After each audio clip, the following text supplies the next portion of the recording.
ਸਾਰਿਆਂ ਨੂੰ ਜੈ ਮਸੀਹ ਦੀ। ਮੇਰਾ ਨਾਮ ਪਰਮਜੀਤ ਹੈ। ਮੈਂ ਪਠਾਨਕੋਟ ਦੀ ਰਹਿਣ ਵਾਲੀ ਹਾਂ। ਮੈਂ ਆਪਣੀ ਜ਼ਿੰਦਗੀ ਦੀ ਬਹੁਤ ਵੱਡੀ ਗਵਾਹੀ ਦੇਣ ਜਾ ਰਹੀ ਹਾਂ। ਜਦੋਂ ਮੇਰੀ ਉਮਰ 14 ਸਾਲ ਦੀ ਸੀ, ਸਾਡੇ ਕਿਸੇ ਰਿਸ਼ਤੇਦਾਰਾਂ ਦੇ ਘਰ ਡੈਥ ਹੋਈ। ਉਸ ਤੋਂ ਬਾਅਦ ਮੈਨੂੰ ਅਟੈਕ ਹੋਣਾ ਸ਼ੁਰੂ ਹੋ ਗਿਆ। ਉਹ ਜਿਹੜੀ ਡੈਥ ਹੋਈ ਸੀ, ਉਹਨਾਂ ਦਾ ਚਿਹਰਾ ਦਿਖਦਾ ਸੀ ਮੈਨੂੰ, ਤੇ ਉਹ ਨਾ ਪਾਣੀ ਵਿੱਚ ਡੁਬੋਂਦੇ ਸੀ ਮੈਨੂੰ।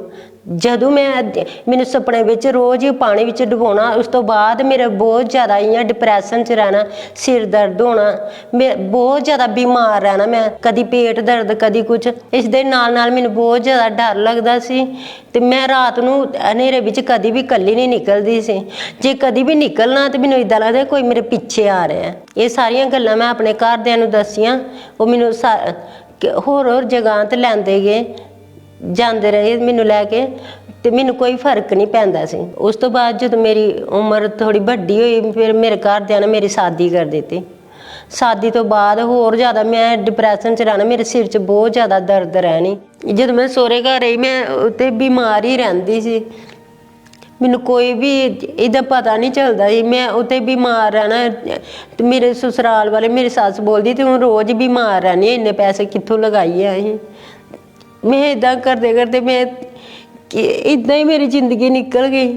ਜਦੋਂ ਰਾਤ ਨੂੰ ਮੇਰੇ 'ਤੇ ਦਬਾਅ ਪੈਂਦਾ ਸੀ ਤੇ ਮੈਨੂੰ ਸਾਹ ਨਹੀਂ ਆਉਂਦਾ ਸੀ, ਮੇਰੀ ਆਵਾਜ਼ ਨਹੀਂ ਨਿਕਲਦੀ ਸੀ। ਜਦੋਂ ਮੈਂ ਉੱਠਦੀ ਸੀ ਸੁਬਹ, ਤੇ ਮੈਂ ਘਰਦਿਆਂ ਨੂੰ ਦੱਸਦੀ ਆਪਣੇ ਹਸਬੈਂਡ ਨੂੰ, ਤੇ ਉਹ ਯਕੀਨ ਨਹੀਂ ਕਰਦੇ। ਉਹ ਬੋਲਦੇ ਇੱਦਾਂ ਹੀ ਕਰਦੀ ਹੈ। ਇਸ ਦੇ ਨਾਲ ਮੈਂ ਆਪਣੇ ਸਰੀਰ ਵਿੱਚ ਵੀ ਬਹੁਤ ਤੰਗੀਆਂ ਕੱਟੀਆਂ। ਮੇਰਾ ਸਰੀਰ ਕਿ ਮੇਰੇ ਤੋਂ ਉੱਠਿਆ ਨਹੀਂ ਜਾਂਦਾ। ਮੇਰੇ ਕਦੀ ਪੇਟ 'ਚ ਦਰਦ, ਕਦੀ ਕੁਛ ਹੋਣਾ, ਕਦੀ ਕੁਛ ਹੋਣਾ। ਮੈਂ ਇੰਨੀ ਬਿਮਾਰ ਲੱਗਣ ਲੱਗ ਪਈ ਕਿ ਮੈਂ ਇੰਨਾ ਬਿਮਾਰ ਰਹਿਣਾ ਕਿ ਡਾਕਟਰਾਂ ਕੋਲ ਹੀ ਤੁਰੇ ਰਹਿਣਾ। ਬਹੁਤ ਜਗ੍ਹਾ ਪਰ ਗਏ। ਦੁਸ਼ਟ ਆਤਮਾ ਦੇ ਕਾਰਨ ਮੈਨੂੰ ਬਹੁਤ ਗੁੱਸਾ ਆਉਂਦਾ ਸੀ। ਮੈਂ ਸੋਚਦੀ ਕਿ ਮੈਂ ਮਰ ਜਾ। ਮੈਂ ਇੰਨੀ ਜ਼ਿਆਦਾ ਦੁਖੀ ਰਹਿੰਦੀ ਸੀ। ਜਦੋਂ ਮੈਂ ਸਵੇਰੇ ਉੱਠਦੀ ਸੀ ਤੇ ਮੇਰੇ ਸਰੀਰ ਤੇ ਨੀਲ ਪਏ ਹੁੰਦੇ ਸੀ, ਕਿ ਮੇਰੀ ਬੋਡੀ ਤੇ ਕਦੀ ਬਾਜੂ ਪਰ, ਕਦੀ ਲੱਤ ਤੇ, ਕਦੀ ਬਾਜੂ ਪਰ, ਇੱਦਾਂ ਮੇਰੇ ਇੱਥੇ ਗਲੇ ਤੇ ਵੀ ਨੀਲ ਪਏ ਹੁੰਦੇ ਸੀ। ਇਸ ਦੇ ਨਾਲ ਮੇਰਾ ਸਰੀਰ ਬਿਮਾਰ ਰਹਿਣਾ ਸ਼ੁਰੂ ਹੋ ਗਿਆ। ਮੈਂ ਕੁਝ ਖਾਣਾ ਉਹ ਵੀ ਨਹੀਂ ਮੈਨੂੰ ਪਚਦਾ ਸੀ, ਕਿ ਮੈਂ ਜ਼ਿਆਦਾ ਇੱਦਾਂ ਕੋਈ ਚੀਜ਼ ਖਾਣੀ ਤੇ ਮੈਨੂੰ ਉਲਟੀਆਂ ਹੋਣੀਆਂ। ਇੱਦਾਂ ਲੱਗਦਾ ਸੀ ਕਿ ਪਤਾ ਨਹੀਂ ਕੁਝ ਗਲੇ 'ਚ ਫਸੇ ਦਾ। ਮੈਨੂੰ ਕੋਈ ਵੀ ਚੀਜ਼ ਪਚਦੀ ਨਹੀਂ ਸੀ। ਮੈਂ ਬਹੁਤ ਸਾਰੇ ਡਾਕਟਰਾਂ ਤੋਂ ਇਲਾਜ ਕਰਾਇਆ, ਪਰ ਮੈਨੂੰ ਕੋਈ ਫਰਕ ਨਹੀਂ ਪਿਆ। ਦੁਸ਼ਟ ਆਤਮਾ ਮੈਨੂੰ ਆਦਮੀ ਦੇ ਰੂਪ 'ਚ ਦਿਖਦਾ ਸੀ, ਖੁੱਲੀਆਂ ਅੱਖਾਂ ਨਾਲ। ਉਹ ਸਾਡੇ ਜਿੱਦਾਂ ਮੈਂ ਕਈ ਵਾਰ ਦੇਖਿਆ ਕਿ ਬਾਥਰੂਮ 'ਚੋਂ ਨਿਕਲਦਾ ਸੀ ਤੇ ਜਾਂ ਗੇਟ ਦੇ ਪਿੱਛੇ ਜਾਂਦਾ ਸੀ। ਜਦੋਂ ਮੈਂ ਇੱਦਾਂ ਅੰਦਰ ਜਾਣਾ, ਮੇਰਾ ਇੱਦਾਂ ਹੀ ਮਨ ਹੁੰਦਾ ਸੀ ਕਿ ਮੈਂ ਫਾਲ ਲੱਗ ਜਾ, ਮੈਂ ਮਰ ਜਾ। ਮੈਂ ਇੰਨੀ ਜ਼ਿਆਦਾ ਦੁਖੀ ਹੋ ਗਈ। ਇੱਕ ਦਿਨ ਮੈਂ ਚਾਕੂ ਮਾਰ ਕੇ ਵੀ ਮਰਨ ਦੀ ਕੋਸ਼ਿਸ਼ ਕੀਤੀ। ਜਦੋਂ ਵੀ ਮੈਂ ਘਰ ਆਣਾ, ਮੈਨੂੰ ਇੱਦਾਂ ਲੱਗਦਾ ਕਿ ਮੈਂ ਮਰ ਜਾ, ਮੈਂ ਮਰ ਜਾ। ਜਦੋਂ ਮੈਂ ਬਾਹਰ ਚਲ ਜਾ, ਆਪਣੇ ਘਰ ਵਿੱਚੋਂ ਕੁਆਟਰ 'ਚੋਂ ਬਾਹਰ ਚਲ ਜਾਂਦੀ ਸੀ, ਫਿਰ ਮੈਂ ਉੱਥੇ ਮੈਨੂੰ ਕੁਝ ਨਹੀਂ ਹੁੰਦਾ। ਜਦੋਂ ਫਿਰ ਮੈਂ ਦੁਬਾਰਾ ਘਰ ਆਣਾ, ਤੇ ਮੇਰਾ ਇੱਦਾਂ ਹੀ ਮਨ ਕਰਦਾ ਸੀ ਕਿ ਮੈਂ ਮਰ ਜਾ। ਜੇ ਮੈਂ ਆਪਣੇ ਬੇਟੇ ਨੂੰ ਕੋਈ ਗੱਲ ਬੋਲਦੀ, ਤੇ ਮੇਰਾ ਬੇਟਾ ਵੀ ਇਹੀ ਬੋਲਦਾ ਕਿ ਮੈਂ ਮਰ ਜਾਣਾ, ਮੈਂ ਮਰ ਜਾਣਾ। ਫਿਰ ਇੱਕ ਦਿਨ ਸਾਡੇ ਘਰ ਰਿਸ਼ਤੇਦਾਰ ਆਏ, ਉਹ ਖਾਮਰਾ ਚਰਚ ਨਾਲ ਜੁੜੇ ਹੋਏ ਸੀ। ਉਹਨਾਂ ਨੇ ਕਿਹਾ ਤੁਸੀਂ ਪਰਮੇਸ਼ਰ ਨੂੰ ਮੰਨੋ, ਤੁਸੀਂ ਚਰਚ ਜਾਓ, ਤੁਸੀਂ ਠੀਕ ਹੋ ਜਾਓਗੇ। ਜਦੋਂ ਮੈਂ ਪਹਿਲੀ ਵਾਰੀ ਖਾਮਰਾ ਚਰਚ ਵਿੱਚ ਆਈ, ਮੈਂ ਗਵਾਹੀਆਂ ਨੂੰ ਸੁਣਿਆ, ਮੈਨੂੰ ਬਹੁਤ ਚੰਗਾ ਲੱਗਿਆ। ਕਿ ਮੈਂ ਇਹ ਸੋਚਿਆ ਕਿ ਇੱਥੇ ਹੀ ਮੇਰਾ ਛੁਟਕਾਰਾ, ਪਰਮੇਸ਼ਰ ਹੀ ਚੰਗਾ ਕਰੇਗਾ, ਔਰ ਕੋਈ ਨਹੀਂ ਚੰਗਾ ਕਰ ਸਕਦਾ। ਫਿਰ ਮੈਂ ਲਗਾਤਾਰ ਖਾਮਰਾ ਚਰਚ ਆਉਂਦੀ ਰਹੀ। ਸਤੰਬਰ 2019 ਨੂੰ ਜਦੋਂ ਮੈਂ ਖਾਮਰਾ ਚਰਚ ਵਿੱਚ ਆਈ, ਪਰਮੇਸ਼ਰ ਦੇ ਦਾਸ ਨੇ ਖਾਸ ਪ੍ਰਾਰਥਨਾ ਕੀਤੀ ਛੁਟਕਾਰੇ ਲਈ। ਮੈਂ ਉਸ ਪ੍ਰੇਅਰ ਨੂੰ ਆਪਣੇ ਲਈ ਰਿਸੀਵ ਕੀਤਾ। मैं कमांड करता हूं शैतान को बाहर आने के लिए। डेविल जहां छुपा, मैं कमांड करता हूं बाहर आने के लिए। होली गोस्ट फायर, मैं कमांड करता हूं इस पंडाल के अंदर दुष्ट आत्माएं चीखे, चिल्लाएं और बाहर आए। ਜਦੋਂ ਮੈਂ ਪ੍ਰੇਅਰ ਨੂੰ ਰਿਸੀਵ ਕੀਤਾ, ਇਦਾਂ ਹੋਇਆ ਕਿ ਕੋਈ ਚੀਜ਼ ਨਿਕਲ ਕੇ ਗਈ ਹੈ ਮੇਰੇ ਵਿੱਚੋਂ। ਉਸ ਪ੍ਰੇਅਰ ਤੋਂ ਬਾਅਦ ਮੈਂ ਪੂਰੀ ਤਰ੍ਹਾਂ ਆਜ਼ਾਦ ਹਾਂ। ਮੇਰੇ ਤੇ ਕੋਈ ਦੁਸ਼ਟ ਆਤਮਾ ਦੇ ਅਟੈਕ ਨਹੀਂ ਹੁੰਦੇ। ਮੈਂ ਬਿਲਕੁਲ ਠੀਕ ਹੈ। ਮੇਰੇ ਬੱਚੇ ਵੀ ਠੀਕ ਹੈ, ਮੈਂ ਵੀ ਠੀਕ ਹਾਂ, ਘਰ ਪਰਿਵਾਰ ਸਾਰੇ ਠੀਕ ਠਾਕ ਹੈ।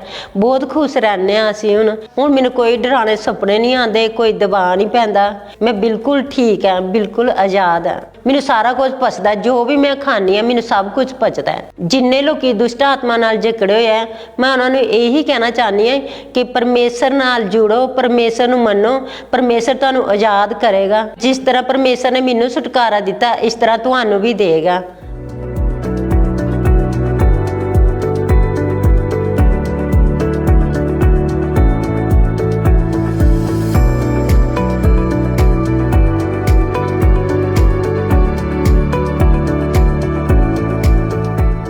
ਇਸ ਵੱਡੇ ਛੁਟਕਾਰੇ ਲਈ ਮੈਂ ਪਰਮੇਸ਼ਰ ਦਾ ਧੰਨਵਾਦ ਕਰਨੀ ਆ। ਪਰਮੇਸ਼ਰ ਦੇ ਦਾਸ ਔਰ ਦਾਸੀ ਦਾ ਬਹੁਤ ਬਹੁਤ ਧੰਨਵਾਦ ਕਰਨੀ ਆ। ਸਾਰਿਆਂ ਨੂੰ ਜੈ ਮਸੀਹ ਦੀ।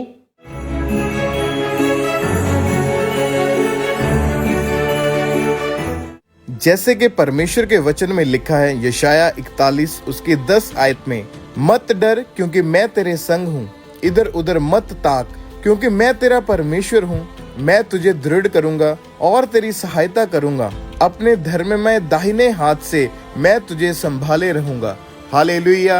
परमेश्वर ने ये वचन इस बहन की जिंदगी में पूरा किया क्योंकि ये परिवार बहुत ज्यादा शर्मिंदगी और निराशा के नीचे था और ये बहन अंदर से पूरी तरह से टूट चुके थे।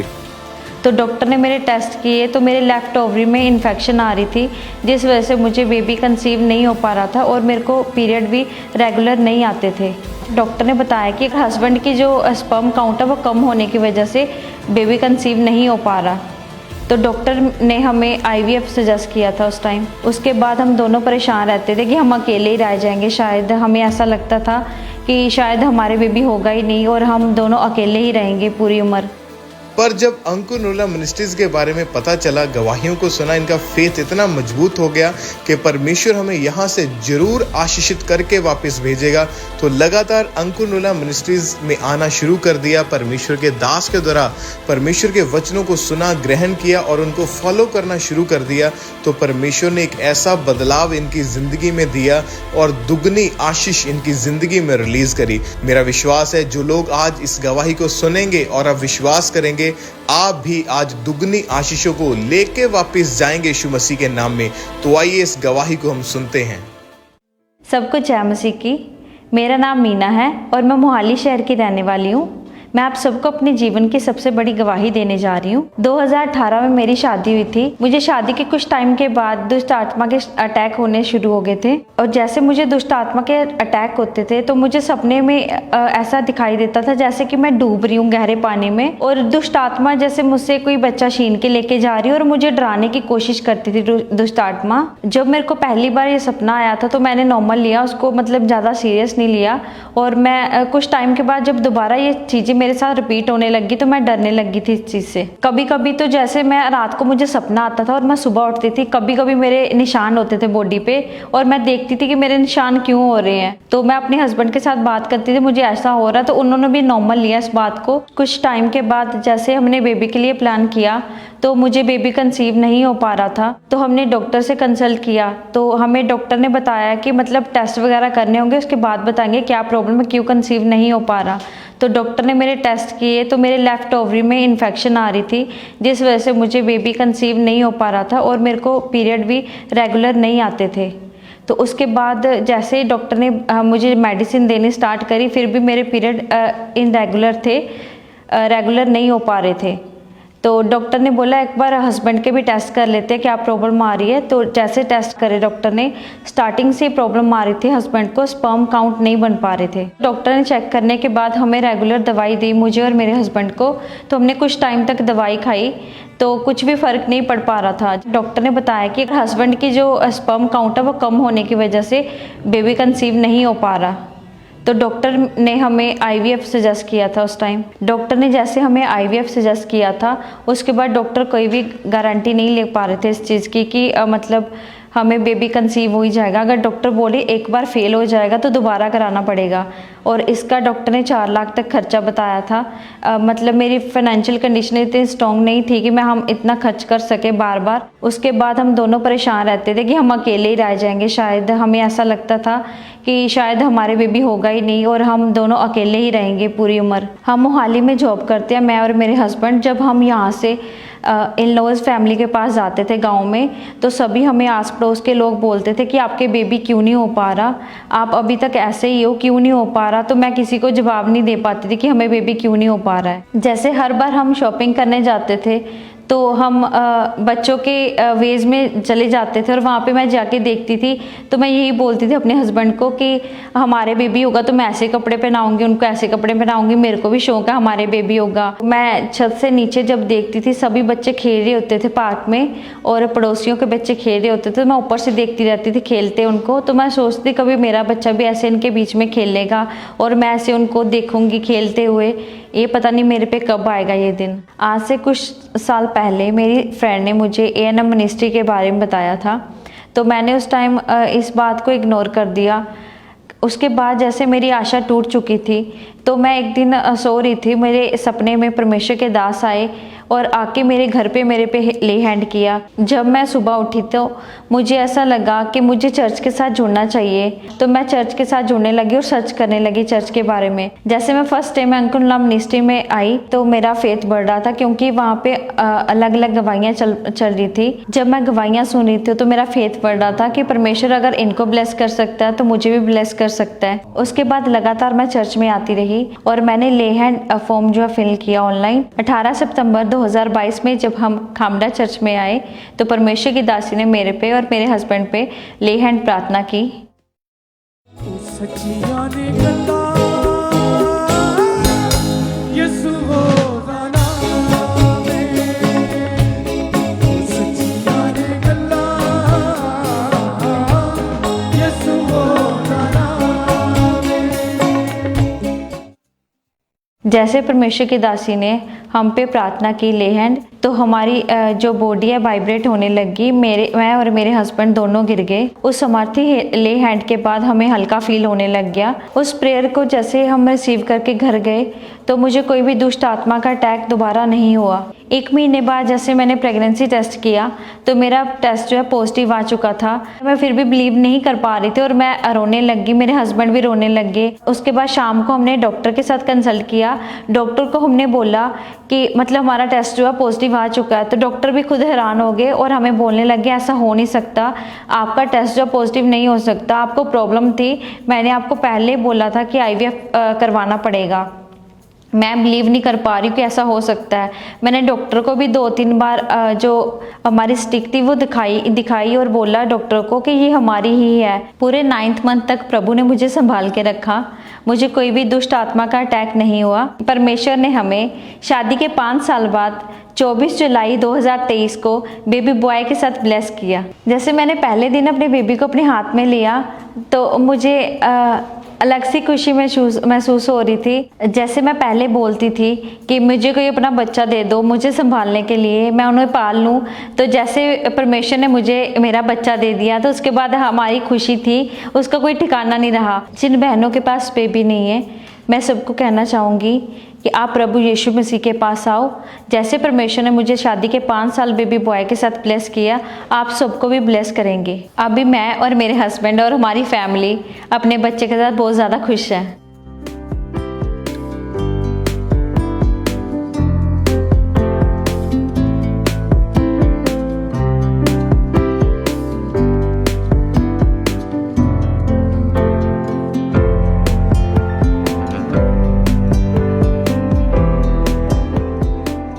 इस बड़ी ब्लेसिंग के लिए मैं परमेश्वर का धन्यवाद करती हूँ और परमेश्वर के दास का भी और दासी का धन्यवाद करती हूँ। सबको जय मसीह की।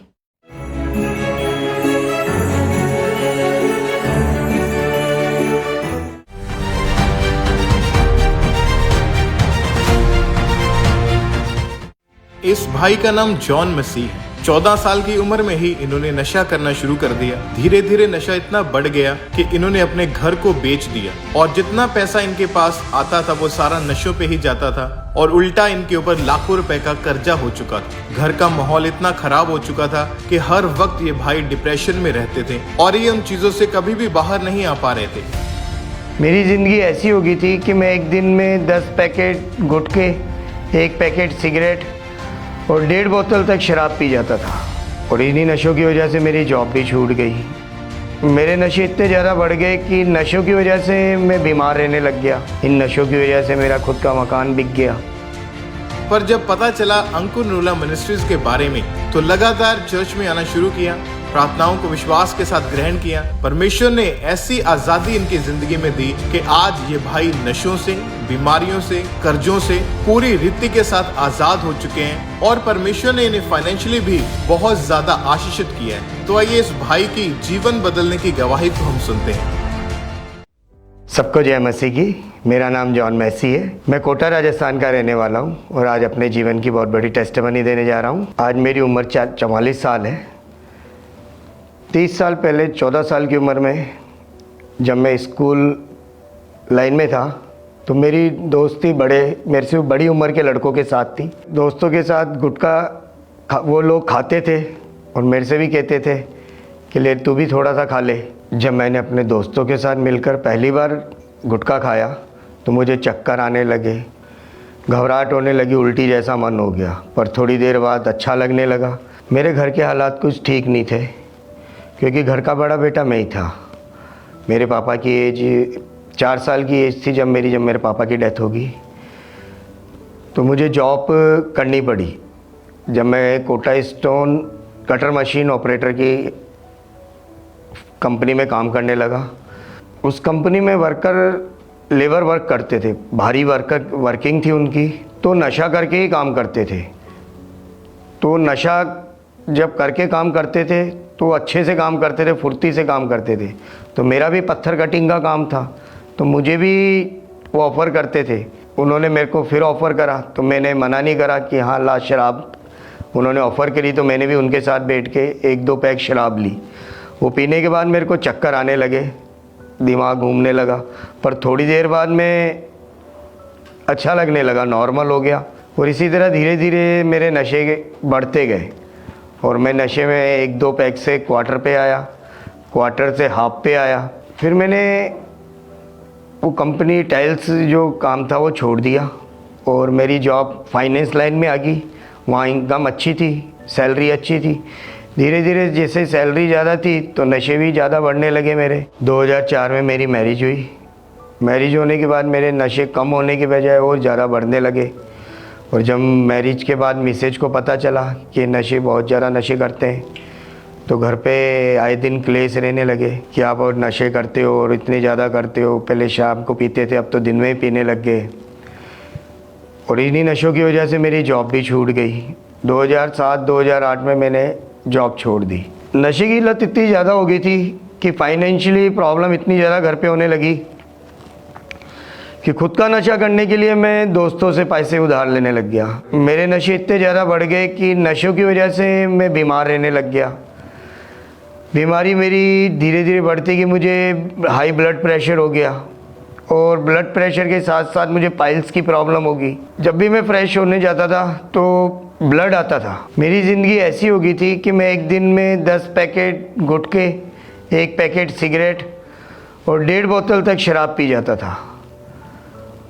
और कभी कभी 1 या 2 भांग की, साथ में 1 या 2 भांग की गोली भी खा लेता था। नशे की वजह से, इतना ज़्यादा नशे बढ़ने की वजह से मेरे मन में आता था कि मैं किस लाइफ में हो गया हूँ, मेरी लाइफ क्या होगी ये, कि आज मैं 5-5 रुपए के लिए मोहताज हो गया हूँ।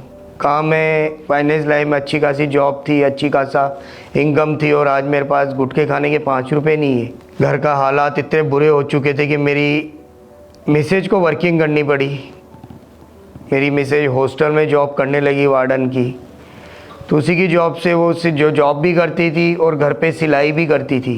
नशे की वजह से आस पड़ोस मेरे को शराबी कहता था क्योंकि हर कोई जानता था ये ओवरडोज दिन भर शराब में रहता है। मिसेज को आए दिन ताने मारते थे मिलने वाले कि इसको समझाया कर, ये दिन भर शराब में रहता है। इन नशों के कारण मैं डिप्रेशन में चल गया। मेरे दिल में इतनी ज़्यादा बेचैनी और डर होता था कि मैं एक गाड़ी के हॉर्न से भी डर जाता था कि कोई आ तो नहीं गया मेरे घर पे, कोई कर्जे वाला तो नहीं आ गया मेरे घर पे। जब नशा करके घर पर आता था तो बच्चे भी परेशान हो जाते थे मेरे को देख के। जब मिसेज के साथ झगड़ा होता तो मुझे समझाती थी नशे मत करा करो, इस नशों में बर्बाद कर दिया। अच्छी खासी घर की कंडीशन थी, खुद का मकान मेरा बिक गया। इन नशों की वजह से मेरा खुद का मकान बिक गया। घर बिकने की वजह से उसके बाद मैं किराए के मकान में रहने लग गया। किराए के मकान में भी फाइनेंशियली कंडीशन इतनी ख़राब थी कि समय टाइम पे रेंट भी नहीं दे पाता था। तो मेरे को इतना ज़्यादा रोना आता था, मैं अकेला बैठ के कई बार इतना ज़्यादा रोता कि आज घर पे 50 रुपये थे, उस 50 रुपये का भी मैं क्वार्टर पी गया। और घर पे शाम के सब्जी के लिए पैसे नहीं है कि नशा नहीं मिलता था तो मेरे को उल्टियाँ चालू हो जाती थी। और उल्टियाँ 1 या 2 नहीं होती थी, 30 उल्टी, 40 उल्टी। मेरी कंडीशन ये हो जाती थी कि 1-2 बार तो मेरी मिसेज मेरे को हॉस्पिटल लेके गई तो डॉक्टरों ने हाथ ऊँचे कर दिए कि आप इनको किसी और हॉस्पिटल ले जाओ क्योंकि इनकी उल्टियाँ इस कदर होती जा रही है कि 2-5 उल्टी वाला नहीं है, तो उल्टियों पे उल्टियाँ होती। वो उल्टी रुकती जब थी जब मैं पैग लेता था। मेरी पूरी बॉडी नशे की आदी हो चुकी थी, नशा नहीं मिलता था तो मेरी बॉडी मेरा साथ नहीं देती थी, मेरी तबीयत ख़राब हो जाती थी। मैं नशे में इतना ज़्यादा बढ़ चुका था कि मुझे नशे की वजह से कोई सुध-बुध नहीं होती थी।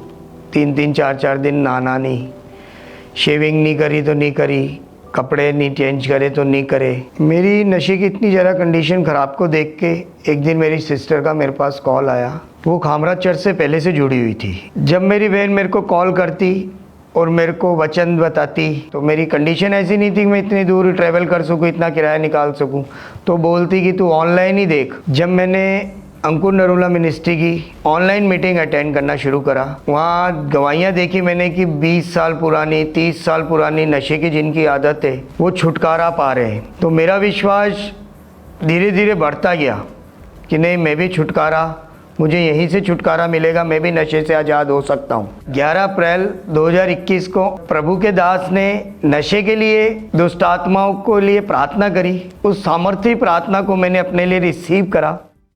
अपने हाथों को बढ़ाओ और उठाओ जो नशा करते लोग।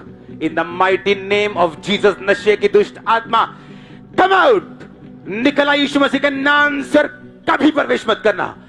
मैं नशे की आत्मा को कमांड करता हूं निकलने के लिए, श्रापित करता हूं और यीशु मसीह के नाम में घोषणा करता हूं, तुम नशों से आजाद हो आज यीशु मसीह के पवित्र और सामर्थी नाम में।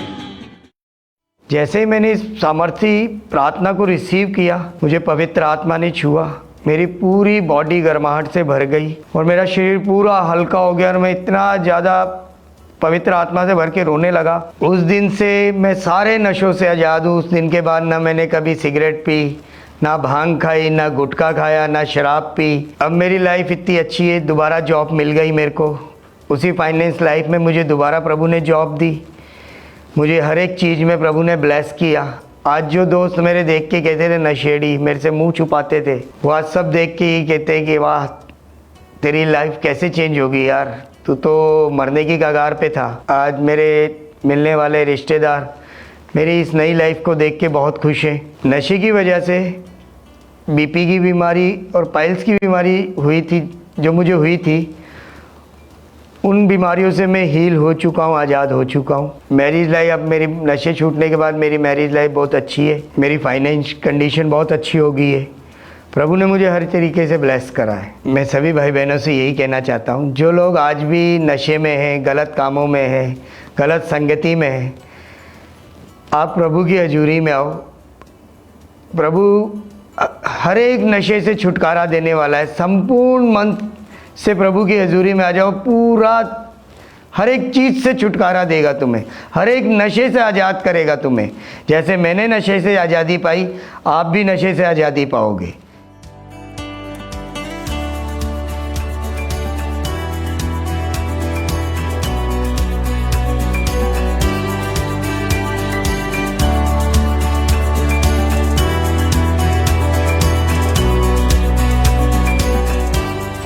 और इस बड़े छुटकारे के लिए मैं प्रभु यीशु मसीह का बहुत धन्यवाद करता हूँ और प्रभु यीशु मसीह के दास दासी का धन्यवाद करता हूँ। सबको जय मसीह की। तारीफ करें सबसे जोर से तालियों के साथ। उसकी हजूरी बढ़ रही है हमारे बीच में। सबसे जोर से तालियों के साथ